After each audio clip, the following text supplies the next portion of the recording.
নবী সাল্লাল্লাহু আলাইহি সাল্লামকে জিজ্ঞাসা করেছেন, হে আল্লাহর রাসূল, শাবান মাস শুরু হলে আপনি যত নফল সিয়াম রাখেন অন্য কোন মাসে এত নফল সিয়াম রাখেন না, কারণ কি? নবী করিম সাল্লাল্লাহু আলাইহি সাল্লাম তখন দুটি কারণ বলেছেন। কয়টি কারণ বলেছেন?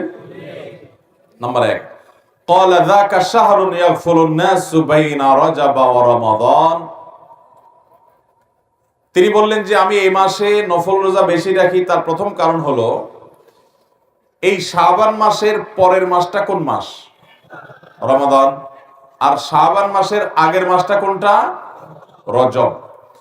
তাহলে শাবান মাসের একদিকে আছে সম্মানিত 4 মাসের একটা রজব, আর শাবান মাসের শেষের দিকে আছে বছরের শ্রেষ্ঠ মাস রমাদান। তাহলে একদিকে রমজান মাস, আরেকদিকে রজব মাস। একটা হলো বছরের শ্রেষ্ঠ মাস, আরেকটা হলো সম্মানিত 4 মাসের এক মাস। তো রজব মাসের প্রতি মানুষ সম্মান প্রদর্শন করে, ইমানদাররা যেহেতু আল্লাহ সম্মান দিয়েছেন। আর রমাদান তো শ্রেষ্ঠ মাস, মানুষ ইবাদত বন্দেগী করার চেষ্টা করে। মাঝে পড়ে এই শাবান মাসটায় মানুষ অবহেলা করে কাটায় দেয় যে ঠিক আছে, সব তো আমল রমজান আসলে করবই, কোরআন তেলাওয়াত তো শুরু করবই, তাহাজ্জুদ তেলাওয়াত তো করব, দোয়া দুরূদ তো করবই, সিয়াম পালন তো রমজান আসলে করবই, দান সাদকা তো রমজান আসলে দেবই। এই মাসটাতে আর কিছু করা হয় না, ওই রমজানের জন্য বসে থাকে। আর এদিকে রজবে একটু মর্যাদা দেয়। এই মাসটা না সম্মানিত মাস, আবার না রমজান মাস। এই জন্য এই মাসে মানুষ অবহেলায় সময় কাটায়, উদাসীন থাকে, বিশেষভাবে আমল ইবাদতে মগ্ন হয় না। এই জন্য নবী সাল্লাল্লাহু আলাইহি সাল্লাম বলেছেন, আমি এই টাইমে বেশি করে নফল রোজা রাখি। কারণ যেই সময়টাতে মানুষ গাফেল থাকে, উদাসীন থাকে, কেউ ইবাদত করে না, ওই সময়টাতে ইবাদতের আলাদা তাৎপর্য আছে, আলাদা গুরুত্ব আছে। একজন চেয়ারম্যান সাহেবকে সবাই দেখলে সালাম দেয়, মেম্বার সাহেবকে দেখলে সবাই সালাম দেয়, মসজিদের ইমাম সাহেবকে দেখলে সবাই সালাম দেয়। কিন্তু একজন রিকশাওয়ালা বেচারা, তাকে কেউ সালাম দেয় না। যে যাত্রী আসে তার রিকশায় উঠে, সেও বলে যাবেন নাকি, ঠিক করে চলে যায়, একটা সালাম দেয় না। যাওয়ার সময় একটা সালাম দেয় না, রাস্তার লোকেরাও সালাম দেয় না। আপনি চিন্তা করলেন, এই রিকশাওয়ালা মুরব্বী বা রিকশাওয়ালা ভাই বা চাচা, এই লোকটাকে কেউ সালাম দেয় না। আপনি শুধুমাত্র এই লোকটাকে সালাম যেহেতু কেউ দেয় না, সেজন্য আপনি সালাম দিয়ে এটাকে জিন্দা করতে চাচ্ছেন। সেজন্য গিয়ে তাকে লম্বা করে একটা সালাম দিলেন, একটু মুসাফা করে আসলেন। শুধুমাত্র এই জায়গায় নবীজির সুন্নতের আমল নাই, সালাম নাই, আপনি সেটাকে জিন্দা করার জন্য যেটা কেউ করে না সেটা আপনি করার চেষ্টা করলেন। এর কারণে অন্য যে কোনো সাধারণ মানুষকে সালাম দেওয়ার চাইতে এই অবহেলিত জায়গায় সালাম দিলে সওয়াব একটু বেশি হবে। ভোর রাতে সবাই ঘুমিয়ে থাকে, সবাই অলসভাবে সময় কাটায়। আল্লাহর যে বান্দারা এই টাইমে উঠে তাহাজ্জুদের নামাজে দাঁড়িয়ে যায়, চোখের পানি ফেলে আল্লাহর কাছে দোয়া করে, তার সে দোয়া, তার সে ইবাদত, তার সে রোনাজারি, তার যে কান্নাকাটি, তার সে ভালো কাজ, যেহেতু সবাই নাক টেনে ঘুমায়, অলসভাবে ঘুমে থাকে, এই সময় সে ইবাদত করে। এই জন্য ওই সময়ের ঘুমটা আল্লাহ রাব্বুল আলামিনের কাছে, ওই সময়ের ইবাদতটা, নেকামলটা আল্লাহ রাব্বুল আলামিনের কাছে অন্য সময় যখন সবাই ইবাদত করে ওই টাইমের চাইতে সবাই অবহেলিত থাকে, ওই টাইমের ইবাদতের গুরুত্ব অনেক বেশি। এই জন্য নবী সাল্লাল্লাহু আলাইহি সাল্লাম শাবান মাসে বেশি বেশি নফল রোজা রাখতেন, কারণ এই মাসে মানুষ উদাসীন থাকে, ইবাদত বন্দেগী অনেকে করে না। এই জন্য তিনি বেশি করে নফল রোজা রাখতেন। এটা হলো একটা কারণ। নাম্বার 2, তিনি বলেছেন, ওয়া হুয়া শাহরুন তুরফাউ ফীহিল আমালু ইলা রাব্বিল আলামিন ফাউহিব্বু আন ইউরফা আমালি ওয়া আনা সাইম। নবীজি সাল্লাল্লাহু আলাইহি সাল্লাম বলেছেন, এই মাসে শাবান মাসের একটা বিশেষ তাৎপর্যের দিক হলো যে বান্দার সারা বছরের আমলনামা, সে কি ভালো কাজ করেছে, মন্দ কাজ করেছে, কয়টা গুনাহ করেছে, কয়টা ভালো কাজ করেছে, সমস্ত আমলনামা সমূহ, সারা বছরের আমলনামা আল্লাহর ফেরেশতারা আল্লাহর কাছে পেশ করে। সবার আমলনামা শাবান মাসে পেশ হয়। যেহেতু শাবান মাসে আল্লাহর সামনে উপস্থাপন করে ফেরেশতারা, নবী করিম সাল্লাল্লাহু আলাইহি সাল্লাম বলেছেন, আমি চাই আমার আমলনামা যখন আল্লাহর সামনে উপস্থাপন করা হয় ওই সময়টাতে আমি যেন রোজাদার থাকতে পারি। এই জন্য এই মাসে আমি বেশি রোজা রাখি। যদি আমি রোজা অবস্থায়, সিয়াম অবস্থায় আমার আমলনামাটা আল্লাহর দরবারে পেশ হয়, তো আমার কাছে এটা ভালো লাগবে। একজন কোন কোম্পানিতে চাকরি করেন, কোন কলকারখানায় চাকরি করেন, কোন প্রতিষ্ঠানে কাজ করেন, তিনি কাজ করেন এমনিতে, হঠাৎ করে খুব সিরিয়াস মোডে তিনি কাজ করছেন, খুব ভালো করে কাজ করছেন মনোযোগ দিয়ে, এর মধ্যে তার মালিক এসে পেছন থেকে দেখে ফেলছে। তো আপনি এমনিতে অন্য সময় কাজ করেন, কিন্তু আপনার মালিক যখন এসেছে ইনভেস্টিগেশনে চেক করতে বা ভিজিটিং এ আসছে, ওই টাইমে যদি আপনাকে খুব সিরিয়াস মোডে কাজে দেখে, আপনি যদি জানতে পারেন যে আপনার সিরিয়াস মোডের কাজটা আপনার মালিক দেখেছে, আপনার কাছে একটু ভালো লাগবে না? এই জন্য নবী সাল্লাল্লাহু আলাইহি সাল্লাম বলেছেন, আল্লাহ যখন আমার আমলনামা দেখবেন, অর্থাৎ আল্লাহর সামনে যখন আমার আমলনামা পেশ করা হবে, ওই টাইমটাতে আমি রোজাদার থাকলে সেটা আমার কাছে ভালো লাগে, এই জন্য আমি এই মাসে রোজা রাখি। তাহলে নবী করিম সাল্লাল্লাহু আলাইহি সাল্লাম শাবান মাসে বেশি বেশি কোন আমল করতেন? রোজা রাখতেন। কত বেশি রোজা রাখতেন জানেন? আম্মা জান আয়েশা রাদিয়াল্লাহু তাআলা বলেছেন, মা রাআইতু রাসূলুল্লাহ সাল্লাল্লাহু আলাইহি ওয়াসাল্লাম ইসতাকমালা সিয়ামা শাহরিন ইল্লা রমাদান ওয়া মা রাআইতুহু আকসারা সিয়ামা মিনহু ইল্লা ফি শাবান। অর্থাৎ গোটা মাসের শুরু থেকে শেষ পর্যন্ত পুরা মাস জুড়ে রোজা রেখেছেন নবী সাল্লাল্লাহু আলাইহি সাল্লাম। এটা শুধু রমজানেই হতো যে গোটা মাস রোজা রাখছেন, আর একটা মাসের বেশিরভাগ দিন রোজা রাখছেন, পুরা মাস না, বেশিরভাগ দিন রোজা রাখছেন তিনি। সবচেয়ে বেশি রোজা রাখছেন শাবান মাসে, এই মাসে তিনি সবচেয়ে বেশি নফল রোজা রাখতেন। তো এখান থেকে বোঝা যায় নবী সাল্লাল্লাহু আলাইহি সাল্লাম কি পরিমাণ নফল রোজা এই মাসে রাখতেন। অন্য আরেক হাদিসে আসছে, আম্মা জান আয়েশা রাদিয়াল্লাহু তাআলা বলেছেন, কানান নবী সাল্লাল্লাহু আলাইহি সাল্লাম ইয়াসুমু শাবানা ইল্লা কালিলা, নবীজি গোটা শাবান জুড়ে নফল সিয়াম রাখতেন, শুধু সামান্য কিছুদিন বাদ দিয়ে গোটা শাবানে নফল রোজা রাখতেন। তাহলে এই মাসে নবী করিম সাল্লাল্লাহু আলাইহি সাল্লাম বেশিরভাগ দিনগুলোতে নফল সিয়াম রাখতেন, সে আমলটা আমরা জানলাম, আলহামদুলিল্লাহ। এখন আমাদের কাজ হলো আমল শুরু করা। শাবানের চাঁদ দেখা যাওয়ার পর থেকে নিয়ে আমরা বেশি বেশি করে গোটা মাস জুড়ে সিয়াম পালন করব, যার যার সাধ্য অনুপাতে। আপনি খুব বেশি একটা রাখার সুযোগ পান না, ডায়াবেটিসের রোগী, আপনার কষ্ট হয়, অন্তত বন্ধের দিনে আপনার যেদিন সুবিধা হয় 2-4টা হলো নফল রোজা রাখেন এই মাসে, নবী সাল্লাল্লাহু আলাইহি সাল্লামের সুন্নতের অনুসরণে চেষ্টা করব না ইনশাআল্লাহ।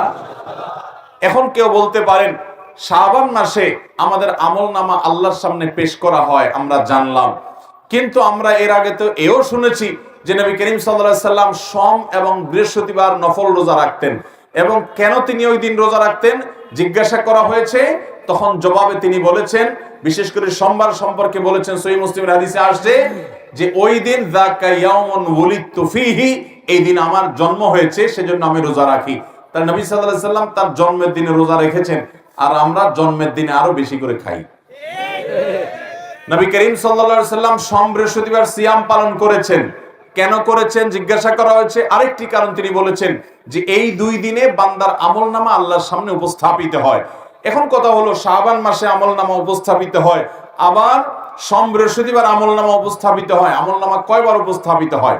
এর উত্তর হলো, আমাদের আমলনামা, আমাদের সমস্ত ভালো কাজ, ভাইরা আমার, এমন একটা ভালো কাজ কিংবা এমন কোন মন্দ কাজ নাই যেটা আল্লাহ রাব্বুল আলামিন ফেরেশতারা লিপিবদ্ধ করেন না, যেটা রেকর্ড হয় না, যেটার হয় পুরস্কার নয় তিরস্কারের মুখোমুখি আমাদেরকে হতে হবে না, এমন একটা মুহূর্ত নাই। আল্লাহর সামনে দাঁড়াতে হবে, সবগুলো হিসাব করা হচ্ছে এবং আল্লাহ তাআলা সবগুলো আমাদের সামনে প্রকাশ করবেন কিয়ামতে। তো প্রতিটা মানুষের তার আমলনামা সমূহকে আল্লাহর সামনে 3টা ধাপে পেশ করা হয়, উপস্থাপন করা হয়।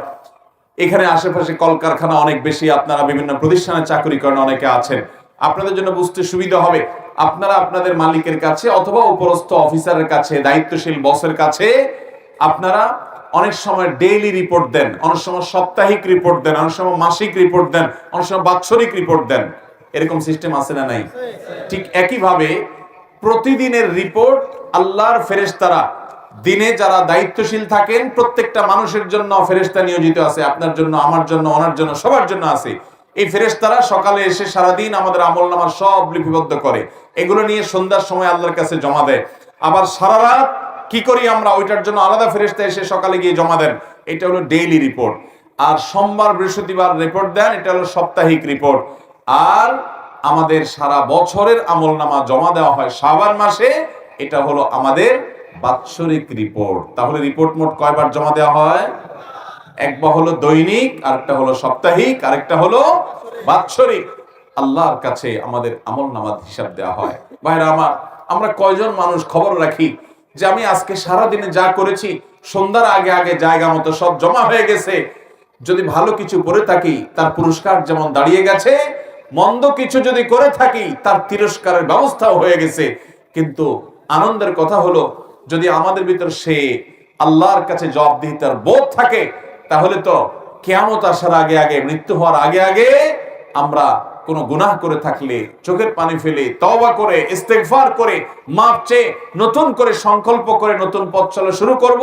তাহলে ফেরেশতারা আমার বদামল যদি আল্লাহর কাছে জমা দিয়েও থাকেন, আল্লাহ তাআলা সেটা ডিলিট করে আমার প্রোফাইলকে ক্লিন করে দিবেন ইনশাআল্লাহ।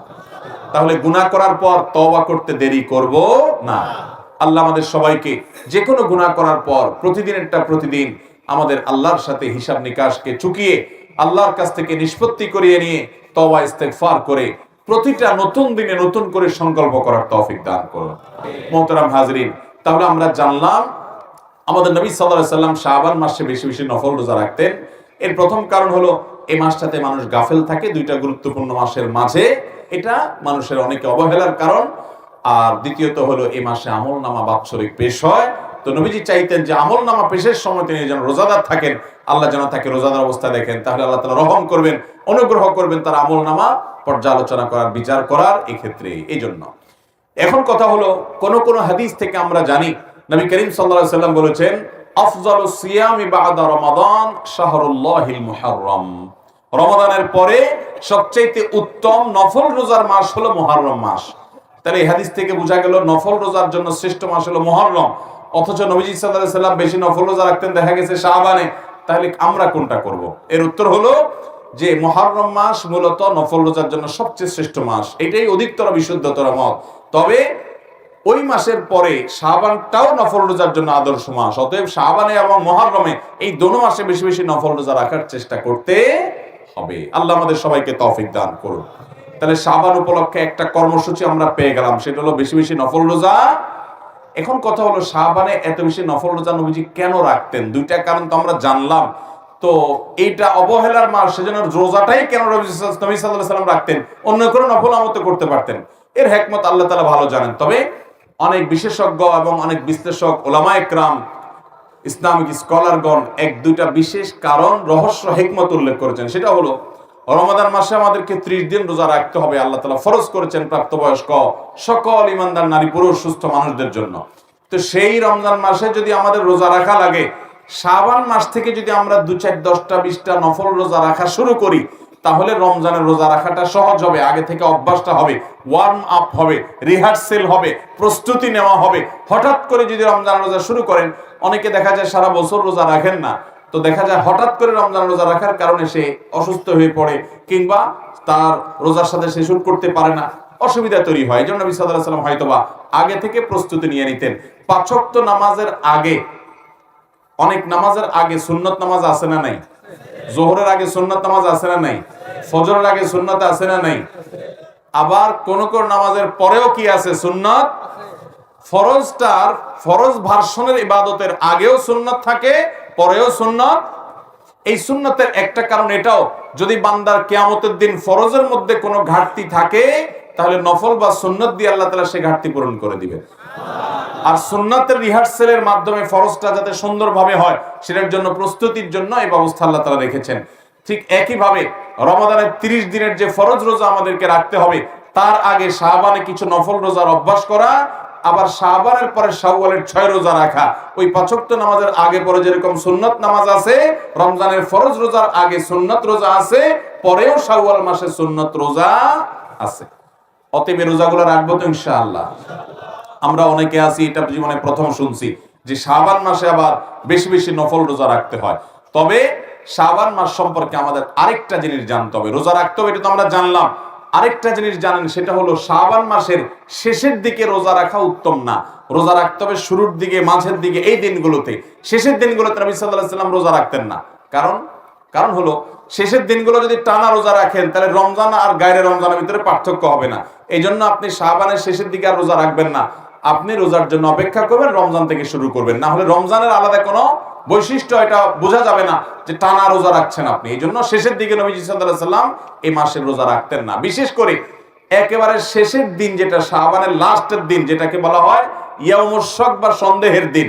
আমরা আমাদের ছোটবেলায় দেখেছি, আমাদের দেশে বিভিন্ন এলাকায় অনেক মুরব্বীরা শাবানের শেষের দিন অবশ্যই রোজা রাখতেন। কেন?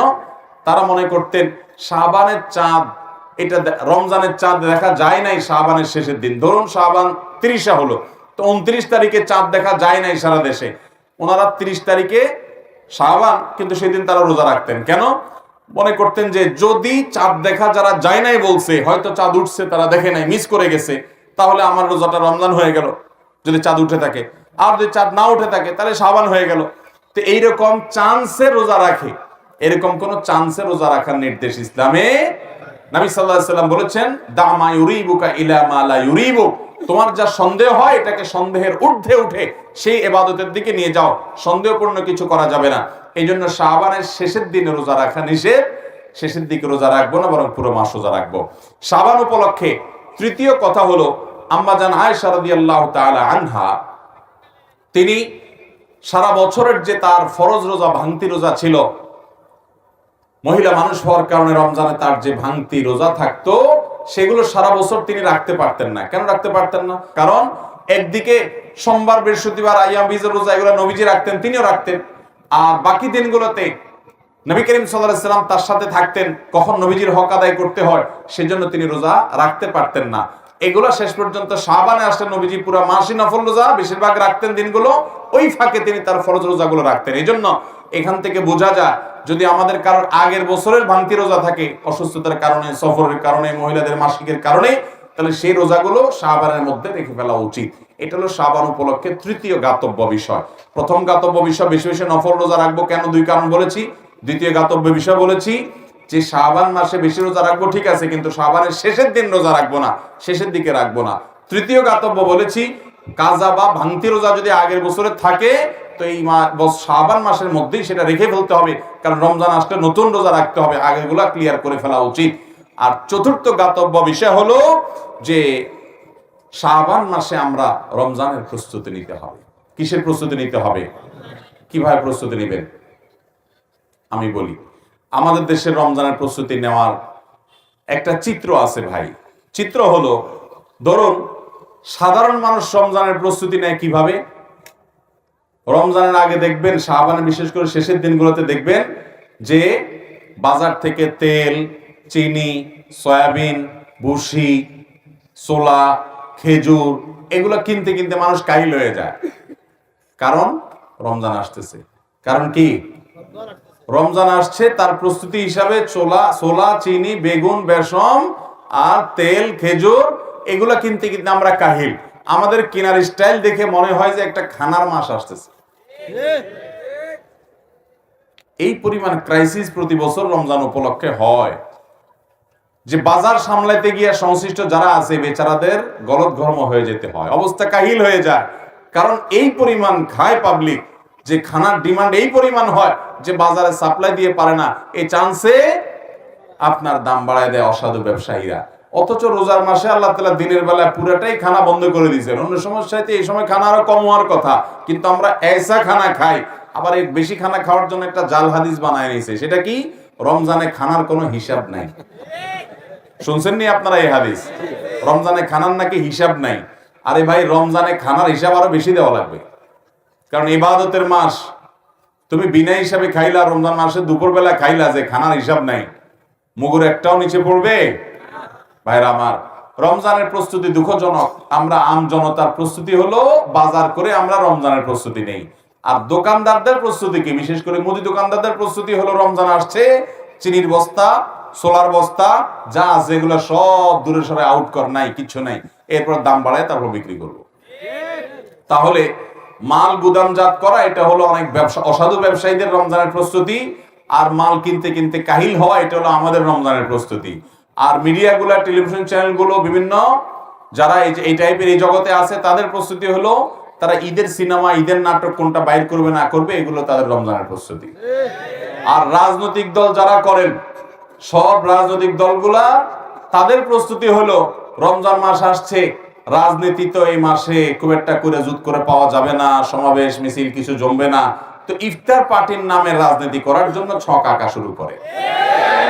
কোন দিন কাদের ইফতার পার্টি, কোনটা এতিমদের সাথে, কোন দিন গরিবদের সাথে, কোন দিন তমুকদের সাথে, কোন দিন অমুকদের সাথে, এই কাহিনী তালবাহানা করে টুপি টাপা মাথায় দিয়ে রমজানে কোন দিন ইফতার পার্টির নামে রাজনীতি করবে, সেই ধান্দা তাদের হলো রমজানের প্রস্তুতি। এগুলো একটাও কি রমজানের সঠিক প্রস্তুতি? রমজানের প্রস্তুতি হবে যে আমি রমজানে যাতে ইবাদত বন্দেগী করতে পারি, সেজন্য আগে ভাগে সমস্ত ঝামেলা শেষ করে ফেলবো। ঈদের জন্য শেষ দশক আমি ইবাদত করতে পারি না ঈদের কেনাকাটার জন্য, এই জন্য সব ঝামেলা আগে সেরে ফেলবো এবং রমজানে আমি এই টাইমে ইবাদত করব, ওই টাইমে কোরআন তেলাওয়াত করব। অনেক ভাইরা আছেন কষ্টের পরিশ্রম করেন, কষ্টের কাজ করেন, পরিশ্রমের কাজ করেন। রমজানে আমি পরিশ্রমের কাজ করতে গেলে রোজা রাখতে পারি না, তাহলে এই মাসে একটু বেশি পরিশ্রম করে টাকা কামাই করে নিব, যাতে রমজান মাসটা কাজ না করেও চলা যায়, আমি যাতে রোজা রাখতে পারি। এগুলো হলো রমজানের প্রস্তুতি।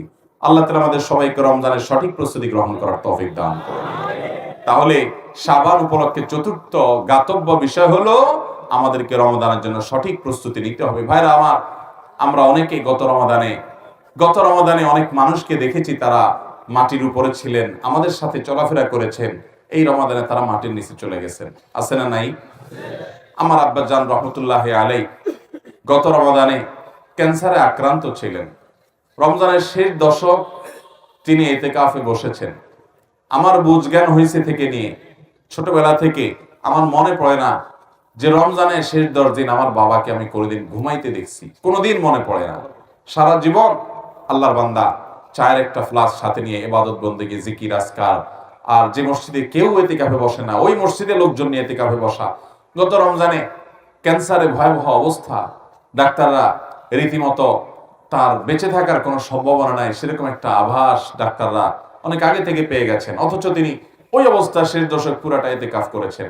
আর এই রমজান এখনো আর বেশি দিন বাকি নেই। আমার আব্বাজান রহমতুল্লাহ আলাই তিনি কবরবাসী হয়ে গেছেন, এই রমজান আর তিনি পাবেন না। তো আমরা অনেকে এখানে আছি যারা হয়তো এই রমজানটা আল্লাহ চাহেন তো হয়তো আমরা পাবো, কিন্তু এরপরে আরেকটা রমজান হয়তো আমরা পাবো না। একটা রমজান মানুষকে আল্লাহর কাছ থেকে তার সমস্ত গুনাহ মাফ করিয়ে, তার পুরো প্রোফাইলকে ক্লিন করে, পরিষ্কার করে, তার সমস্ত গুনাহগুলোকে ডিলিট করে দিয়ে তার হিসাবের খাতাকে সম্পূর্ণ নতুন, পরিচ্ছন্ন, ঝকঝকে পরিষ্কার করে দিতে পারে। রমজান মাসের তওবা, ইস্তেগফার, রোনাজারি, চোখের পানি, দোয়া, ইবাদত, বন্দেগী, কোরআন তেলাওয়াত, তারাবি, তাহাজ্জুদ, চোখের পানি, তওবা এবং আল্লাহর দিকে ঝুঁকে পড়া। অতএব রমজানকে সেভাবে কাটাবো তো ইনশাআল্লাহ। সেভাবে কাটাইতে হলে এখন থেকে নিয়ত করতে হবে। আমার রমজানে ইবাদতের ক্ষেত্রে বাধা কি? ঈদের কেনাকাটা, তাহলে আগে ভাগে এটাকে ক্রস দিয়ে ফেলতে হবে। আমার রমজান ইবাদতের ক্ষেত্রে বাধা কি? আমার মোবাইল, ফেসবুক, ইউটিউব, তো আগে থেকে এটাকে আনইনস্টল করে ফেলতে হবে। আমি সৌদি আরবে থাকাকালীন সময় আমি দেখেছি বহু আল্লাহর নেককার বান্দা, অনেক যুবককে আমি দেখেছি, অনেক ইয়াংকে আমি দেখেছি রমাদান এর আগে মোবাইল থেকে ফেসবুক, হোয়াটসঅ্যাপ সহ সকল অ্যাপ যেগুলো তাকে এঙ্গেজ করে রাখে, যেগুলোর নেশা থেকে সে বের হতে পারে না, আল্লাহকে খুশি করবার জন্য, রমাদানে কোরআন খতম দেওয়ার জন্য, রমাদানে আমল করার জন্য, রমাদানে ঘন্টাকে ঘন্টা হাত তুলে চোখের পানি ফেলে দোয়া করবার জন্য, সেজদায় দোয়া করবার জন্য তাদের মোবাইল থেকে সমস্ত অ্যাপগুলো ডিলিট করে এগুলো থেকে সে পরিচ্ছন্ন হয়ে যায়। বন্ধু বান্ধবদেরকে বলে দেয় যে রমজান মাসে কোনো যোগাযোগ নাই, এই মাস আল্লাহর সাথে আমি কথা বলবো। আল্লাহ তাআলা আমাদেরকে সেভাবে রমজান কাটাবার তৌফিক দান করুন। নিয়ত করবো তো ইনশাআল্লাহ। এখন থেকে প্ল্যান করতে হবে, হুট করে করলে তখন হবে না। এখন থেকে পরিকল্পনা করতে হবে, আমাকে প্রতিদিন এক পারা পড়লে আমি কোরআন খতম দিতে পারবো, তাহলে কোন সময় পড়বো আমি সেটা বের করতে হবে। এবং কোন কোন জিনিস আমার বাধা, আমার ফেসবুক, আমার ইউটিউব, আমার বন্ধু, আমার বান্ধব, আমার ঈদের কেনাকাটা, আমার আড্ডা, আমার কোনো মজলিস, কোনো কিছু যদি আমার ইবাদতে বাধা হয়, শাবান মাসেই সেটাকে আল্লাহর জন্য কোরবানি করে দিয়ে ওই সমস্ত বদভ্যাসকে ত্যাগ করে তারপরে রমজানের জন্য প্রস্তুতি নিতে হবে। এই শাবান হলো রমজানের প্রস্তুতি নেওয়ার মাস। আল্লাহ আমাদের সবাইকে তৌফিক দান করুন। তাহলে ভাইরা, শাবান উপলক্ষে 4টি জ্ঞাতব্য বিষয় বলেছি, এর প্রতিটি আমরা খেয়াল করব এবং আমল করব। শাবান মাসের স্পেশাল এবং বিশেষ একটা আমল আছে, আর সে আমলটা হলো এই মাসে বেশি বেশি নফল রোজা রাখা। প্রিয় নবী সাল্লাল্লাহু আলাইহি সাল্লাম সম্পর্কে তার সহধর্মিণী আয়েশা সিদ্দিকা রাদিয়াল্লাহু তাআলা আনহা তিনি বর্ণনা করেছেন যে কানান নবী সাল্লাল্লাহু আলাইহি সাল্লাম ইয়াসুমু শাবানা ইল্লা কালিলা। নবীজি সাল্লাল্লাহু আলাইহি সাল্লাম গোটা শাবান জুড়েই প্রায় নফল রোজা রাখতেন, শুধু শেষের কয়েকটা দিন বা কিছুদিন শুধু বাদ রাখতেন, আর বাকি প্রায় মাস জুড়ে তিনি নফল রোজা রাখতেন। রমজানের যে রোজা আসছে ওই রোজাগুলো হলো ফরজ। রমজানের সিয়াম যেগুলো ফরজ, তার আগে কিছু সুন্নত সিয়াম আছে আর শেষে কিছু সুন্নত সিয়াম আছে। আগে কিছু নফল, পরে কিছু নফল রোজা আছে। 5 ওয়াক্ত ফরজ নামাজে যেরকম আগে এবং পরে কিছু সুন্নত নামাজ আছে না, যেমন ফজরের আগে কয় রাকাত সুন্নত আছে? 2 রাকাত। জোহরের আগে আর পরে, মাগরিবের পরে, এশারের পরে। তাহলে এই যে 5 ওয়াক্ত নামাজের আগে এবং পরে আবার কিছু সুন্নত নামাজ আছে, এগুলো কেন? এগুলোর একটা উদ্দেশ্য হলো মূল যে আয়োজন, মূল যে সালাত নামাজ, ওইটার আগে একটু রিহার্সেল করা, চর্চা করা, অনুশীলন করা, যাতে করে মূলটা সুন্দর করে করা যায়। অথবা মূলটাতে যদি কোনো ঘাটতি থাকে, যাতে করে সুন্নত বা এক্সট্রা নফলটা দিয়ে ফরজের ঘাটতি পূরণ হয় কিয়ামতের ময়দানে। এটাও একটা উদ্দেশ্য, এবং আরো বিভিন্ন উদ্দেশ্য এই সুন্নত নামাজগুলোর আছে। তো 5 ওয়াক্ত ফরজ নামাজের আগে পরে যেরকম সুন্নত নফল নামাজ আছে, ঠিক একইভাবে রমজানের ফরজ রোজার আগে কিছু রোজা আছে, পরে কিছু রোজা আছে। আগের রোজা হলো শাবানের রোজা, আর পরের রোজা হলো শাওয়ালের 6 রোজা। শাবানের রোজা, এটার কোনো সংখ্যা ঠিক করা নেই, যে যত বেশি পারে তত বেশি রাখবে ততই উত্তম। এটাই নবী করিম সাল্লাল্লাহু আলাইহি সাল্লামের সুন্নাহ। মোহতারাম হাজিরিন, আমাদের প্রিয় নবী সাল্লাল্লাহু আলাইহি ওয়াসাল্লাম তিনি শাবান মাসে এত বেশি নফল রোজা রাখতেন। তার অত্যন্ত স্নেহের সাহাবী ওসামা ইবনে যায়েদ রাদিয়াল্লাহু তাআলা আনহু, উনি নবী করিম সাল্লাল্লাহু আলাইহি সাল্লামকে জিজ্ঞাসা করেছেন, হে আল্লাহর রাসূল, আপনাকে শাবান মাসে আমি এত বেশি নফল রোজা রাখতে দেখি, অন্য কোনো মাসে আপনি এত নফল রোজা রাখেন না, এর কারণ কি? তখন নবী সাল্লাল্লাহু আলাইহি সাল্লাম 2টা কারণ উল্লেখ করেছেন। কয়টা কারণ? 2টা। তার 1 নম্বর কারণ হলো তিনি বলেছেন, শাবান এমন একটা মাস, যেই মাস রজব এবং রমজান দুটি তাৎপর্যপূর্ণ মাসের মধ্যবর্তী মাস। অর্থাৎ এই মাসের আগের মাসটা ছিল রজব মাস। রজব হলো সম্মানিত 4 মাসের একটা, কোরআন ঘোষিত সম্মানিত 4 মাসের একটা হলো রজব। আর শাবানের পরের মাসটা হলো সাইয়্যিদুশ শুহুর, সকল মাসের শ্রেষ্ঠ মাস রমজান। তাহলে শাবানের এক পাশে হলো সম্মানিত মাস, আরেক পাশে হলো বছরের শ্রেষ্ঠ মাস। 2টা গুরুত্বপূর্ণ মাসের মধ্যখানে এই মাসটা অনেকে অবহেলা করে কাটায়, যে এটার তো বিশেষ কোনো তাৎপর্য নাই, তাহলে আর ইবাদত বন্দেগী আর কি করে, দরকার কি আর করার। অনেকটা অবহেলা, উদাসীনতার সাথে এই মাসকে অনেকে কাটায় দেয়। আবার অনেকে চিন্তা করে রমজান তো আসছেই, তখন কোরআন তেলাওয়াত তো করবই, তখন তো ইবাদত বন্দি করবই, এখন আর এত ইবাদত বন্দি করার কি আছে। এই জন্য শাবান মাসে অনেকে গাফলতিতে সময় কাটা দেয়। আর যে সময়টাতে মানুষ গাফেল থাকে, উদাসীন থাকে, অবহেলা করে, যে সময়টার ব্যাপারে মানুষ যত্ন নেয় না, ওই সময়টাতে ইবাদত করার একটা বিশেষ গুরুত্ব আছে, বিশেষ তাৎপর্য আছে। এই জন্য আমি এই মাসে বেশি বেশি নফল রোজা রাখি। একটা কারণ জানলেন, এবং সেই সাথে এও জানলেন যে আমলটাতে বা যে সময়টাতে মানুষ গাফেল থাকে, মানুষ ইবাদত বন্দেগী করে না, উদাসীন থাকে, অলস কাটায়, ওই সময়তে ইবাদতের গুরুত্ব একটু বেশি।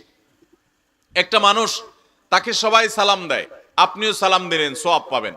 আরেকজনকে কেউ সালাম দেয় না, একজন রিকশাওয়ালা মানুষ, একজন দিনমজুর খেটে খাওয়া মানুষ, তাকে যদি আপনি, অন্য কেউ যেহেতু সালাম দেয় না, আপনি গিয়ে তাকে যদি সালাম দেন এই নিয়তে যে এই লোকটাকে কেউ সালাম দেয় না, অবহেলা করে, এই জন্য আমি তাকে গিয়ে সালাম দিলাম, ইনশাআল্লাহ এটার কারণে আপনি অতিরিক্ত সওয়াব পাবেন।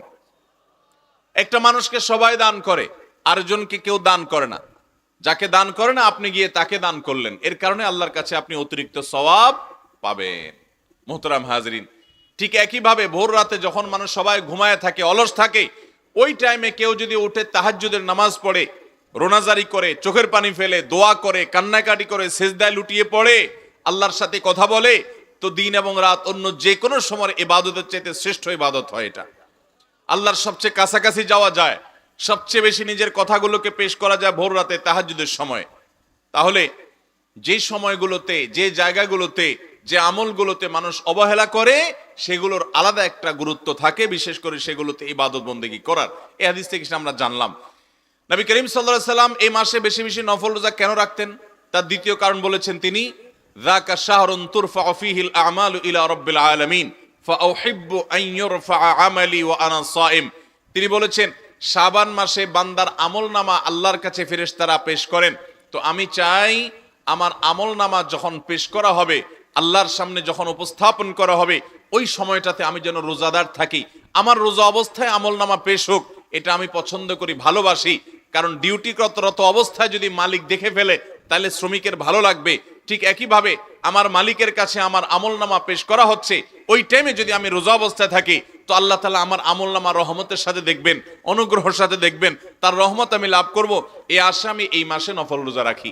তাহলে নবী করিম সাল্লাল্লাহু আলাইহি সাল্লাম শাবানে নফল রোজা বেশি রাখতেন। তার প্রথম কারণ হলো যে মাসের আগের এবং পরের দুইটা মাস গুরুত্বপূর্ণ, মাঝখানে অবহেলা করে মানুষ, এই জন্য উনি বেশি বেশি গুরুত্ব দিয়ে রোজা রাখতেন। আর দ্বিতীয় হলো এই মাসে বান্দার বা আমলের বাৎসরিক প্রতিবেদন ফেরেশতারা জমা দেয়। বাৎসরিক প্রতিবেদন প্রতি সপ্তাহের সোমবার বৃহস্পতিবার এই দিনগুলোতে সাপ্তাহিক প্রতিবেদন জমা দেয় বান্দার আমলনামার। আর প্রতিদিন সকাল এবং সন্ধ্যায় দৈনিক প্রতিবেদন জমা দেওয়া হয় বান্দার আমলনামার।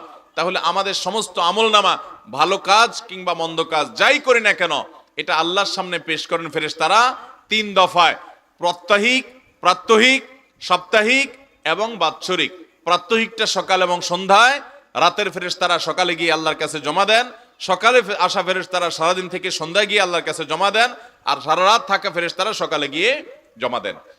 আর সাপ্তাহিক যারা আছেন তারা সোমবার বৃহস্পতিবারে জমা দেন। এই জন্য নবী করিম সাল্লাল্লাহু আলাইহি সাল্লাম ওই যে আমল জমা দেওয়ার সময়টাতে ইবাদতবন্দি করতেন, সকাল সন্ধ্যা জিকির আজকার করতেন। আল্লাহ কোরআনে বলেছেন ওয়াসাব্বিহুহু বুকরাতাও ওয়া আসীলা, সকাল এবং সন্ধ্যায় তোমরা আল্লাহর তাসবিহ পাঠ করো। কারণ ওই যে ফেরেশতাদের ডিউটি বদলের সময়, আমলনামা জমা দেওয়ার সময় সোমবার বৃহস্পতিবার নবী সাল্লাল্লাহু আলাইহি সাল্লাম রোজা রাখতেন। কেন রাখতেন? সোমবারের ব্যাপারে তিনি বলেছেন যাকা ইয়াউমুন বুলিদতু ফি, এই দিনে আমার জন্ম হয়েছে সেজন্য আমরা রোজা রাখি। তার জন্মদিনে তিনি রোজা রাখছেন, আর আমরা আমাদের জন্মদিনে আরো বেশি করে খাই। নবী করিম সাল্লাল্লাহু আলাইহি সাল্লাম সোমবার বৃহস্পতিবার 2 দিন সপ্তাহে রোজা রাখতেন। কেন? তিনি বলেছেন কারণ সারা সপ্তাহের আমলনামা এই 2 দিন পেশ করা হয়। শাবান মাসে তিনি বেশি রোজা রাখতেন, যে মাসটাতে আমরা এখন আছি। কেন? তার উত্তরে তিনি বলেছেন যে সারা বছরের আমলনামা পেশ। এজন্য ভাইরা আমার, এই শাবান মাসে একজন মুসলমান হিসাবে আমাদের জন্য সবচেয়ে বড় কর্মসূচি হবে এই মাস জুড়ে আমরা বেশি বেশি নফল রোজা রাখবো ইনশাআল্লাহ। চেষ্টা করবো তো ইনশাআল্লাহ। ভাইরা আমার, প্রিয় নবী সাল্লাল্লাহু আলাইহি ওয়াসাল্লাম এই মাসে অনেক বেশি নফল রোজা রাখতেন। আমাদের উচিত সেই চেষ্টা করা। এটা হলো এই মাসের আমল। হঠাৎ করে আপনি রমজানের রোজা যদি শুরু করে দেন, হঠাৎ করে চাঁদ উঠলো, আজকে চাঁদ উঠলো, কালকে রমজান শুরু হলো, আপনি রোজা শুরু করে দিয়েছেন, তো আপনার খাদ্য অভ্যাসে একটা পরিবর্তন হবে।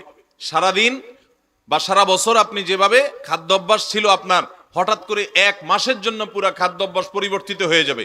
অনেকে অসুস্থ হয়ে পড়ে, কারণ নতুন খাদ্য অভ্যাসের সাথে নতুন যে তার শিডিউল থাকে, রুটিন থাকে দৈনন্দিনের, সেটার সাথে সে অভ্যস্ত হতে পারে না। শুরুতে ম্যাচ করতে করতে কষ্ট হয়ে যায়, তো ইবাদতবন্দিও করতে পারে না, পেট খারাপ হয়, অসুখ হয়, জ্বর হয়। এই জন্য আগে থেকে যদি আপনি এই মাসের শাবান মাস থেকে কিছু কিছু নফল রোজা রাখা শুরু করেন, তাহলে আপনার একটা অভ্যাস গড়ে উঠবে, রমজান রোজা রাখাটা সহজ হবে। এই জন্য নবী করিম সাল্লাল্লাহু আলাইহি ওয়াসাল্লাম শাবান মাসে বেশি বেশি নফল রোজা রাখতেন। চেষ্টা করবো তো ইনশাআল্লাহ। তবে শাবানের শেষের দিকে রোজা রাখা অপছন্দনীয়, বিশেষ করে একেবারে শেষের দিন। কারণ হলো রমজান আসছে, তার আগেও রোজা রাখছেন, রমজানেও রোজা রাখছেন, মাঝে কোনো ব্যবধান যদি না থাকে তাহলে রমজানের রোজার আলাদা কোনো গুরুত্ব, আলাদা কোনো ফিলিংস আপনার মধ্যে থাকবে না। এই জন্য শেষের দিনগুলোতে রোজা রাখবেন না, শাবানের শেষের দিনগুলোতে খাওয়া দাওয়া করবেন দিনের বেলায়, এরপর রমজান রোজা রাখবেন। তাতে রমজান রোজার আলাদা একটা ফিলিংস আপনার মধ্যে অনুভব হবে, আলাদা একটা ভালো লাগা আপনার মধ্যে কাজ করবে। অতএব শাবান মাসে নফল রোজা বেশি বেশি রাখবো তো ইনশাআল্লাহ। এছাড়া আমাদের মায়েরা যারা ফরজ রোজা ভাঙতি আছে গত বছরের, এবছর শাবানের মধ্যে সেগুলো রেখে ফেলবেন। আমরা পুরুষরা যারা অসুস্থতার কারণে, সফরের কারণে রোজা ভাঙা গেছে, সেগুলো আমরা শাবানের মধ্যে রেখে ফেলবো। আমরা জানি আয়েশা রাদিয়াল্লাহু তাআলা আনহা, তিনি তার ভাঙতি রোজা এই শাবান মাসে রাখতেন। এর আগে কেন রাখতেন না? কারণ নবী করিম সাল্লাল্লাহু আলাইহি সাল্লাম তার সাথে ছিল, এবং স্বামীর সাথে থাকার কারণে তার হক আদায় করার প্রয়োজন থাকতে পারে, সেই কারণে তিনি রোজা রাখতেন না। কত দায়িত্ববান ছিলেন স্বামীর প্রতি। এবং সেই সাথে শাবানে এসে নবী করিম সাল্লাল্লাহু আলাইহি সাল্লাম নিজেই গোটা মাস জুড়ে যেহেতু নফল রোজা রাখতেন প্রায়, এই জন্য এই সুযোগে তিনি তার ফরজ রোজাগুলো রেখে ফেলতেন। অতএব আমাদের যাদের ভাঙতি রোজা আছে, ফরজ রোজা আছে আগের বছরের, এই শাবানের মধ্যে আমরা সেগুলো রেখে ফেলবো। তাছাড়া শাবানের রোজা বলছে শেষের দিনগুলোতে রোজা রাখবো না, এবং শাবান মাসে এসে রমজানের প্রস্তুতি গ্রহণ করব ভালোভাবে, যাতে করে রমজানকে সঠিক এবং সুন্দরভাবে কাটানো যায়। সবাই চেষ্টা করবো তো ইনশাআল্লাহ। তাহলে এই শাবান মাসের যে দিনগুলো আছে, আসুন এখন থেকে চেষ্টা করি এবং নিয়ত করি অন্তত 2-4-5টা রোজা করে হলেও রাখা শুরু করে। নবী করিম সাল্লাল্লাহু আলাইহি সাল্লাম যে মাসের প্রায় পুরাটুকু রোজা রাখছেন, সেখানে আমরা গোটা মাসে 2-4টা রোজাও রাখবো না, এটা কত দুঃখজনক বিষয়। আল্লাহ আমাদের সবাইকে আমলের তৌফিক দান করুন। নবী করিম সাল্লাল্লাহু আলাইহি সাল্লামের এই শাবানের রোজার বিষয়ে একটা নয়, দুইটা নয়, বহু হাদিস বর্ণিত হয়েছে। আম্মা জান আয়েশা রাদিয়াল্লাহু তাআলা বর্ণিত আরেকটি হাদিস আছে, তিনি বলেছেন, আমি নবী করিম সাল্লাল্লাহু আলাইহি সাল্লামকে কখনো দেখি নাই ইস্তাকমালা সিয়ামা শাহরিন ইল্লা রমাদান, রমজান ছাড়া পুরা মাস রোজা রাখতে তাকে কখনো দেখি নাই, এবং সবচাইতে বেশি রোজা রাখতে আমি তাকে শাবান ছাড়া কোনো মাসে দেখি নাই। অন্য আরেকটা হাদিস অবশ্য আছে যে নবী সাল্লাল্লাহু আলাইহি সাল্লাম বলেছেন, আফদালুস সিয়ামি বাদা রমাদান শাহরুল্লাহিল মুহাররম, রমজানের পরে আল্লাহর কাছে সবচাইতে উত্তম রোজা হলো আল্লাহর মাস মুহররম মাসের রোজা। তো এই জন্য উলামায়ে কেরাম এই দুই হাদিসের মধ্যে সমন্বয় করে বলেছেন যে শাবানই হলো সবচাইতে উত্তম নফল রোজার জন্য। নবী করিম সাল্লাল্লাহু আলাইহি সাল্লাম ওইটার ফজিলত বলেছেন, কিন্তু সেটার পর আমল করার সুযোগ পান নাই, দুনিয়া থেকে চলে গেছেন। কিন্তু ওইটার পরে শাবানের রোজা হলো নফল রোজার জন্য সবচেয়ে আদর্শ এবং গুরুত্বপূর্ণ মাস। আমরা অনেকে আছি যারা একটা রোজাও গোটা শাবানে রাখার সুযোগ হয়নি, এখনো পর্যন্ত শাবানে কয়েকটা দিন চলে গেছে, একটা রোজাও যারা শাবান উপলক্ষে রাখছেন, সোমবার বৃহস্পতিবার উপলক্ষে না, সেটা তো সাপ্তাহিক সারা বছরের, শুধু শাবান উপলক্ষে যারা নফল রোজা রাখছেন, এরকম কেউ থাকলে একটু হাত তোলেন দেখি। কেউ আছেন? কে আছেন গো? মাশাআল্লাহ, দাঁড়ান একটু, আপনারা একটু দেখুক সবাই। আপনি রোজা রাখছেন কবে? গতকালকেও ছিলেন, এর আগের দিনও ছিলেন, মাশাআল্লাহ, শাবান উপলক্ষে, মাশাআল্লাহ। আর সামনে কে আছেন? আপনি সামনে আসেন, আপনার একটু পুরস্কার দেব। এই ভাই, এই শাবান উপলক্ষে, আজকে শাবানের শুরুর কয়েক তারিখে, হয়তো 6-7 তারিখ হবে, তো এই শাবানের এই কয়েকটা দিনের মধ্যে শাবান মাস উপলক্ষে রোজা রাখছেন আর কেউ আসেননি? আপনি রাখছেন? কয়টা রাখছেন? 5টা রাখছেন? কি বলে, তারিখই তো আজকে 6 না 7? 8 তারিখ, মাশাআল্লাহ, 5টাই রাখছেন, আজকে আসেননি। আপনারা জিজ্ঞেস করতে পারেন, হুজুর আপনি ওয়াজ করতেছেন, আপনি রাখছেননি? আমি রাখছি আলহামদুলিল্লাহ।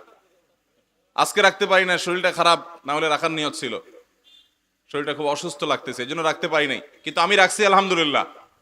আমি আমার মসজিদে জুমার নামাজের সময় গত সপ্তাহে বলে দিছি যে আগামী জুমার সময় সব মুসল্লিদের হিসাব নেব, কারা কারা রোজা রাখছেন রাখেন নাই। শুধু আমাদের দিয়া খাটায়া ওয়াজ করলে হবে না, আমল করা লাগবে না? তাহলে আপনারা রাখবেন ইনশাআল্লাহ? রোজা রাখলে কি মরে যাবেন? মরে যাবেন না, হিম্মত করেন, না খেয়ে মানুষ এত সহজে মারা যায় না। রোজা রাখলে আপনার স্বাস্থ্যের জন্য ভালো, অতিরিক্ত চর্বিগুলো গলে যায়, মানুষ সুস্থ থাকে। নবী করিম সাল্লাল্লাহু আলাইহি সাল্লাম মাসে 3টা রোজা রাখতেন। এখন ডাক্তাররাও বলে যে প্রতি মাসে কয়েকটা দিন অবশ্যই ফাস্টিং করা উচিত। ডাক্তাররা ফাস্টিং করতে বললে তখন ঠিকই করেন, নবীজি রোজা রাখতে বললে, সিয়াম পালন করতে বললে তখন করেন না। সুন্নাত এবং নবী সাল্লাল্লাহু আলাইহি সাল্লামের বাতানো লাইফস্টাইলের মধ্যে আমাদের কল্যাণ এবং উপকার আছে। আমাদের স্বাস্থ্য, আমাদের মনন, আমাদের ঈমান, আমাদের তাকওয়া সবকিছু ভালো থাকবে সুন্নাহ মেনে চললে। মেনে চলবো তো ইনশাআল্লাহ? সুন্নাহ মেনে চলার বাইরে কোনো কল্যাণ থাকতে পারে? নবী সাল্লাল্লাহু আলাইহি সাল্লাম আমাদেরকে পেট ভরে খেতে নিষেধ করেছেন। পেটের মধ্যে 1 ভাগ খাদ্য, 1 ভাগ পানীয়, আরেক ভাগ খালি রাখতে বলছেন। এখন ডাক্তাররাও বলে যে যা খাবেন, বেশি করে শসা খাবেন, বেশি করে টমেটো খাবেন, বেশি করে ওই যে সবজি খাবেন। এই যে সবজি যেগুলো পানি জাতীয়, লাউ বলেন, পেঁপে বলেন, এগুলো তো সব ভিতরে পানি, আর শসা বলেন, টমেটো বলেন, এগুলো তো পানি জাতীয়। তো নবী সাল্লাল্লাহু আলাইহি সাল্লাম যে 1 ভাগ পানীয় খেতে বলেছেন, 1 ভাগ খাদ্য সলিড খাবার খেতে বলেছেন, আর 1 ভাগ খালি রাখতে বলেছেন। এখন ডাক্তাররা বলার পরে তো এখন সালাদ ছাড়া কেউ খান না। এখন তো অনেকেই খানা ছেড়ে দিয়েছেন, কিটো ডায়েট করেন সুস্থ থাকার জন্য, বা অন্য ডায়েট করেন। কিটো ডায়েট নিয়ে অনেক বিতর্ক, অন্য ডায়েট করেন, ডায়েট তো করেন, সবাই শুরু করছেন। অথচ নবী করিম সাল্লাল্লাহু আলাইহি সাল্লাম বহু আগে বলে গেছেন। উনি যখন বলে গেছেন তখন এটার গুরুত্ব আমরা বুঝি নাই, এখন যখন ডাক্তাররা বলছে তখন এটার গুরুত্ব আমরা বুঝছি। সুন্নাহ মানার মধ্যে কল্যাণ আছে, কোনো সন্দেহ আছে? রাতে তাড়াতাড়ি ঘুমানোর জন্য নবী সাল্লাল্লাহু আলাইহি সাল্লাম বলেছেন, কানান নবী সাল্লাল্লাহু আলাইহি সাল্লাম ইয়াকরাহুন নাওমা ক্বাবলা আল-ইশা ওয়াল হাদিসা বাদা। নবীজি এশারের আগে কথাবার্তা বলা, এশারের আগে ঘুমানো এটা অপছন্দ করতেন, আর এশারের পরে আড্ডা মারা অপছন্দ করতেন। আর এখন এশারের পরে আমাদের আড্ডা শুরুই হয়। দেরি করে ঘুমাইলে স্বাস্থ্যের জন্য ভালো না খারাপ? খারাপ। নবী করিম সাল্লাল্লাহু আলাইহি সাল্লাম আমাদেরকে তাড়াতাড়ি ঘুমাইতে বলছেন। এখন ডাক্তাররা বলছেন, এখন গবেষকরা বলছেন যে রাতে 10টা থেকে 2টা এই টাইম ঘুমাইলে শরীরে ইমিউন সিস্টেম স্ট্রং হয়। আর নবীজি সাল্লাল্লাহু আলাইহি সাল্লাম তো এটাই বলছেন যে এসব পড়ে তাড়াতাড়ি শুয়ে পড়ো, এমনকি খাবারটাও আগে খাও, তাতে তো নামাজ পড়তে আসতে আসতে ডাইজেস্ট হয়ে যাবে, সেটা হজম হয়ে যাবে। এবং তারপরে ঘুমাইতে গেলে মেদ বাড়বে না, এবং রাতেও যে ভোর রাতে উঠে তাহাজ্জুদ পড়তে বলছেন, এখন ডাক্তাররা বলে 2টা-3টা পর্যন্ত ঘুম উপকারী। আমরা তো সবাই ঘুমাই হলো 12টা 1টা 2টা বাজে, এরপরে ঘুমাই হলো ফজরের সময়, যে সময়ের ঘুম আমাদের জন্য খুব বেশি উপকারী না। আল্লাহ আমাদেরকে সুন্নাহ মেনে চলার তৌফিক দান করুন। সুন্নাহর বাইরে কোনো কল্যাণ থাকতে পারে? অতএব শাবান মাসে বেশি বেশি নফল রোজা রাখবো তো ইনশাআল্লাহ। কে কে নিয়ত করছেন অন্তত 2-4টা হলো রাখবেন, আন্দাজে হাত তুলেন না, যারা নিয়ত করছেন তারা হাত তোলেন। আল্লাহ আমাদের সব ভাইকে আমল করার তৌফিক দান করুন, আমাদের সবাইকে শাবান রোজা রাখার তৌফিক দান করুন। চেষ্টা করবো তো ইনশাআল্লাহ। ভাইরা আমার, একটু কষ্ট হবে, গরম শুরু হয়ে গেছে। জান্নাত চাইবেন আল্লাহর কাছে, আর একটু কষ্ট করবেন না, কেমন কথা? আপনাকে যদি এখন বলা হয় যে ভাই আপনি এখন থেকে টানা আগামী 2 দিন 2 রাত 48 ঘন্টা পর্যন্ত 1 ফোঁটা পানিও খাবেন না, অন্য কিছু খাওয়া তো দূরের কথা, 1 ফোঁটা পানিও খাবেন না, 48 ঘন্টা আপনি কোনো কিছু না খায়া থাকবেন, বিনিময়ে আপনাকে বেশি না 50 লাখ টাকা দেওয়া হবে। কে কে রাজি হবেন বলেন? সবাই রাজি? ওই যে চাচা হাসতেছে বুড়া মানুষ, সেও রাজি। বুড়া মানুষেরও পয়সা দরকার, 50 লাখ টাকা পাবো 2 দিন না খাইলে, 2 দিন কেন 3 দিন না থাকলেও মরমু না ইনশাআল্লাহ। তাহলে 50 লাখ টাকা পাইয়া এরপরে একসাথে 50,000 খাইয়া ফেলাইলাম, তাও রাজি আছি আমরা, ঠিক না? কিন্তু আল্লাহর ওয়াদার প্রতি আমাদের ইয়াকিন নেই, আমরা নামে মুসলমান। রোজাদারকে আল্লাহ তাআলা পুরস্কার দিবেন কি দিবেন না? অতএব আমরা নফল রোজা রাখবো তো ইনশাআল্লাহ। শাবান মাসে আমলটা বিলুপ্ত হয়ে গেছে। এত বড় মাহফিল, এত মানুষ, দেখেন মাত্র 2 জন আল্লাহর বান্দা হাত তুলছেন। আলহামদুলিল্লাহ, আমিও রাখছি, আমি বেশি রাখতে পারি নাই কিন্তু রাখছি, এবং আরো রাখার নিয়ত আছে। যেহেতু সফরে এবং আজ কয়েকদিন শরীরটা খুব অসুস্থ, আমার পারতেছি না, কিন্তু আলহামদুলিল্লাহ শুরুর দিকে রাখছি এবং আরো রাখবো ইনশাআল্লাহ। অথচ আমরা এখানে হাত তোলনেওয়ালা পাই নাই। তাহলে বাকি যারা আছেন সবাই আগামী কয়েকদিনের মধ্যে রোজা রাখবেন তো ইনশাআল্লাহ। শাবানের কমপক্ষে 5টা রোজা এই এলাকার কোনো ভাই আপনারা যদি রেখে মাহফিল কর্তৃপক্ষের সাথে যোগাযোগ করেন, তাহলে আপনাদের জন্য আমি হাদিয়া পাঠাই দিব বই ইনশাআল্লাহ। এই কমলগঞ্জের আজকের মাহফিলে যারা উপস্থিত আছেন তাদের জন্য এই অফার। যদি 5টা রোজা রাখেন শাবান মাসের, রাখার পর এই মাহফিল কর্তৃপক্ষের লোকদের মাধ্যমে যোগাযোগ করেন, আমি কুরিয়ারে আপনাদের জন্য আমার পক্ষ থেকে উপহার পাঠিয়ে দেব ইনশাআল্লাহ। এই মাসের মধ্যে একটি রাত আছে শাবানের মধ্য রজনী, শবে বরাত না ভাই? এই শবে বরাত বা মধ্য রজনী, এই রজনীতে এই রাতে জেগে ইবাদত করা এবং এই দিনে আপনার রোজা রাখা সংক্রান্ত বেশ কিছু হাদিস বর্ণিত হয়েছে। এই হাদিসগুলোর প্রায় সবগুলো হাদিসই জয়ীফ, এর কোনোটি সহি নয়। তবে একটি হাদিস আছে যেটিকে আল্লামা আলবানী রাহিমাহুল্লাহ হাসান বলেছেন, অর্থাৎ ভালো, জয়ীফ না। আর সেটা হলো যে নবী সাল্লাল্লাহু আলাইহি ওয়াসাল্লাম বলেছেন, ইন্নাল্লাহা লা ইয়াত্তালিউ ফি লাইলাতিন নিসফি মিন শাবান ফায়াগফিরু লিজামিই খালকিহি ইল্লা লিমুশরিকিন আও মুশাহিন। শাবানের মধ্য শাবান রাতে, যেটাকে আমরা শবে বরাত বলি, আল্লাহ সুবহানাহু ওয়া তাআলা বান্দার দিকে দৃষ্টিপাত করেন, নজর দেন এবং সব মানুষকে সাধারণ ক্ষমা ঘোষণা করেন এই রাতে 2 শ্রেণীর লোক ছাড়া, মুশরিক আর হিংসুক বা ঝগড়াটে লোক। মানুষের সাথে ঝগড়া ফাসাদ করে, কারোর সাথে সম্পর্ক ভালো থাকে না, অথবা হিংসুটে, এই টাইপের লোক এবং মুশরিক, এই 2 শ্রেণীর লোক ছাড়া আর সব লোককে আল্লাহ তাআলা সাধারণ ক্ষমা ঘোষণা করেন। এই হাদিসটিকে আল্লামা আলবানী রাহিমাহুল্লাহ হাসান বলেছেন। এই হাদিসের আলোকে শবে বরাত উপলক্ষে আমাদের একটি মাত্র কাজ হতে পারে, সেটা হলো আমরা এই রাত উপলক্ষে নিজেদেরকে শিরক থেকে মুক্ত করার চেষ্টা করব, একটা পরিচ্ছন্নতা অভিযান চালাবো যে আমার বিশ্বাসে, কর্মে, কাজে শিরক আছে কিনা, শিরক থেকে নিজেকে পবিত্র করব, তাহলে আমি ওই রাতে ক্ষমার যোগ্যতা অর্জন করব। দ্বিতীয়ত হলো হিংসা আমার ভেতরে আছে কিনা, কারোর প্রতি ঝগড়া ফাসাদ করার মানসিকতা আছে কিনা, প্রবণতা আছে কিনা, তাহলে সেগুলো থেকে তওবা করে নিজেকে পরিচ্ছন্ন করে নেব আল্লাহর সাধারণ ক্ষমা পাওয়ার জন্য। ঠিক আছে ভাই? আর এর বাইরে দিনে রোজা অথবা রাতে রোজা, তো এই মাসের ব্যাপারে গোটা মাসই বেশিরভাগ সময় রোজা রাখার কথা আছে, সেটা ভিন্ন, কিন্তু স্পেসিফিকলি ওই দিন, নির্দিষ্টভাবে ওই দিন রোজা অথবা ওই রাতে ইবাদত করার ব্যাপারে সহিহ কোনো হাদিস বর্ণিত হয় নাই। কথা বুঝে আসছে ভাই? আল্লাহ তাআলা আমাদেরকে আমল করার তৌফিক দান করেন। শেষ যে পয়েন্টটি বলে আলোচনা এই বিষয়ে শেষ করব, সেটা হলো আমরা আমাদের দেশের বেশিরভাগ মানুষ শবে বরাত মানেই জানে মূলত এটা ভাগ্য নির্ধারণকারী রজনী। আমাদের মিডিয়াগুলো সেভাবে সংবাদ প্রচার করে থাকে যে শাবানের মধ্যরাত, শবে বরাত মানে কি, ওই রাতে কি হয়, ভাগ্য ঠিক হয়। দেখুন, এ বিষয়েও যে হাদিস বর্ণিত হয়েছে সে হাদিস সহিহ নয় প্রিয় ভাইরা। এর বিপরীতে আমি আপনাদেরকে বলবো, মেহেরবানি করে বাংলা কোরআন খুলে দেখুন, সূরা দুখানের 1 থেকে 4 নম্বর আয়াত যদি আপনি পড়েন, আপনার কাছে স্পষ্ট হয়ে যাবে, ক্লিয়ার হয়ে যাবে যে ভাগ্য কোন দিন ঠিক হয়। আল্লাহ সুবহানাহু ওয়া তাআলা বলছেন, ইন্না আনজালনাহু ফি লাইলাতিন মুবারাকাতিন, আমি কোরআনকে নাজিল করেছি একটি বরকতময় রাতে। কোন সে বরকতময় রাত? আল্লাহ এখানে ইশারায় বলেছেন, ডাইরেক্ট বলেন না কোন রাতে নাজিল করেছেন। আল্লাহ বলেছেন একটি বরকতময় রাতে কোরআন নাজিল করেছি। এই বরকতময় রাত, যে রাতে আল্লাহ কোরআন নাজিল করেছেন, কোন রাতে আল্লাহ কোরআন নাজিল করেছেন?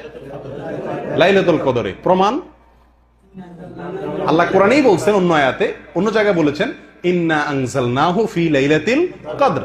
আল্লাহই বলেছেন যে তিনি লাইলাতুল কদরে কোরআন নাজিল করেছেন। আর এই আয়াতে তিনি বলছেন ইঙ্গিত করে যে আমি একটি বরকতময় রাতে কোরআন নাজিল করেছিলাম, আর সেটা অন্য জায়গায় বলেছেন লাইলাতুল কদরে। তাহলে এখানে বরকতময় রাত বলতে কোন রাতকে বোঝানো হয়েছে? এটা বোঝা যাচ্ছে কি যাচ্ছে না পরিষ্কার ভাবে? এর পরবর্তী আয়াতে আল্লাহ সুবহানাহু ওয়া তাআলা বলেন ফিহা ইউফরাকু কুল্লু আমরিন হাকিম, সেই রাতেই সব গুরুত্বপূর্ণ বিষয়গুলো নির্ধারণ করা হয়ে থাকে, ফয়সালা করা হয়ে থাকে। তাহলে বোঝা গেল ভাগ্য ঠিক হয় কোন রাতে? যে রাতে কোরআন নাজিল হয়েছিল, অর্থাৎ লাইলাতুল কদরে। আর আমরা সবাই হুমড়ি খেয়ে পড়ি কোন রাতে? শবে বরাতে।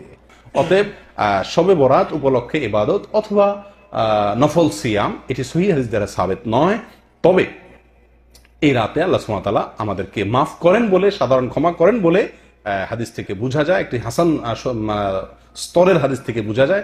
সেই হিসাবে নিজেকে শিরক থেকে এবং হিংসা থেকে, ঝগড়া ফাসাদ থেকে মুক্ত করার অভিযান নিজের জন্য চালাতে হবে, চেষ্টা করতে হবে। ঠিক আছে না ভাই? আর সবচেয়ে বড় চেষ্টা হবে এই মাস উপলক্ষে বেশি বেশি কি করা?